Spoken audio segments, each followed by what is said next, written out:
High to all. చాలామంది ఏంటంటే ఈ వింటర్ సీజన్లో డీహైడ్రేషన్ అనేది ఎక్కువైపోతూ ఉంటుంది. అసలు డీహైడ్రేషన్ అంటే ఏమిటి, అసలు డీహైడ్రేషన్ని మనం ఎలా గుర్తుంచుకోవాలో ఈ వీడియోని చూసేయండి. నచ్చితే కనుక వీడియోని సబ్స్క్రైబ్ చేసుకోండి. అయితే డీహైడ్రేషన్ అనేది ఈ వింటర్ సీజన్లో ఎక్కువగా ఉంటుంది. మన లిప్స్ అన్నీ కూడా డ్రైగా అయిపోతాయి, అలాగే మన హ్యాండ్స్ కూడా డ్రైగా అయిపోతాయి. ముందుగా ఇది ప్రెగ్నెంట్ ఉమెన్స్లో, అలాగే బేబీస్లో, అలాగే చిల్డ్రన్స్లో చాలా ఎక్కువ శాతం కనిపిస్తుంది.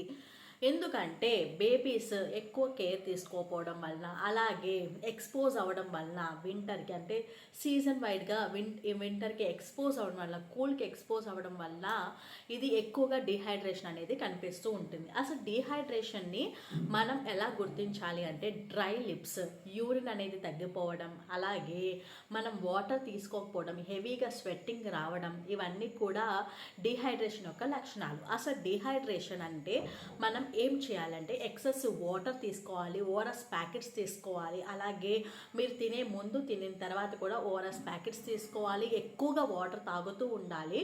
అలాగే ఒకవేళ పిల్లల్లో వస్తే కనుక మీరు ఓఆర్ఎస్ని ఇప్పుడు మనకి అవాయిడ్ చేశారు కాబట్టి మీరు మన దగ్గర దొరికే ఓఆర్ఎస్ ప్యాకెట్స్ ఉంటాయి, గవర్నమెంట్ దొరికే ఓఆర్ఎస్ ప్యాకెట్స్ ఉంటాయి. ఆ ఓఆర్ఎస్ ప్యాకెట్స్లో ఎలా కాచుకోవాలో కూడా చెప్తూ ఉంటారు.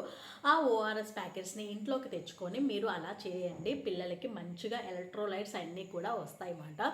బయట దొరికే ఓఆర్ఎస్ని మీరు పట్టించుకోవద్దు. బయట దొరికే ఓఆర్ఎస్ని మీరు పడితే తగ్గిపోతాయన్న అపోహలో ఉండొద్దు. బయట దొరికే ఓఆర్ఎస్లో షుగర్ శాతం ఎక్కువగా ఉంటుంది కాబట్టి మీ పిల్లలకి షుగర్ కంటెంట్ని మీరే డైరెక్ట్గా ఇస్తున్నారు. కాబట్టి ఆ బయట దొరికే ఓఆర్ఎస్ల కంటే ఇంట్లో అంటే మనకి గవర్నమెంట్లో దొరికే ఓఆర్ఎస్ ప్యాకెట్స్ని తెచ్చుకొని ఇంట్లోనే వేడిగా నీళ్ళు కాచుకొని అందులో కాచిన నీళ్ళుగా ఇవ్వండి. అలాగే వామిటింగ్స్ అయిపోతూ ఉంటాయి, వామిటింగ్స్ అయిపోతూ ఉంటాయి, డయేరియా వస్తూ ఉంటుంది. అలా కూడా యూరిన్ అనేది అంటే వాటర్ అంటే బాడీలోంచి వెళ్ళిపోతూ ఉంటుంది. ఈ ట్రీట్మెంట్ అంతా మీరు ఫాలో అయినట్టయితే కనుక మీరు డీహైడ్రేషన్ నుంచి సేఫ్ అవుతారు. అలాగే ఎక్కువగా కూల్నెస్కి ఎక్స్పోజ్ అవ్వకుండా ఉండండి. ఈ వింటర్ సీజన్ కాబట్టి ఎక్కువగా మన లిప్స్ అన్నీ కూడా డ్రై అయిపోతూ ఉంటాయి.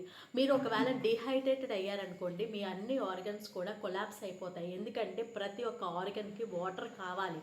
వాటర్ లేదు అంటే కనుక అదంతా కూడా, ఇప్పుడు ఎడారికి వెళ్ళామనుకోండి, అక్కడ వాటర్ ఏం దొరకలేదనుకోండి, మన బాడీ అంతా కూడా ఎలా అయిపోతుంది చెప్పండి. అలాగే ఇక్కడ కూడా మనకి డీహైడ్రేట్ అయిపోతే ప్రతి ఒక్క ఆర్గన్ డ్యామేజ్ అయిపోతుంది. ఇలా ఉండడం కంటే అంటే ఇంకా లాస్ట్కి ఫెటిక్, కన్ఫ్యూషన్, డెత్ అయ్యే ఛాన్సెస్ ఉంటాయి. నచ్చితే వీడియోని సబ్స్క్రైబ్ చేసుకొని లైక్ చేసి షేర్ చేయండి.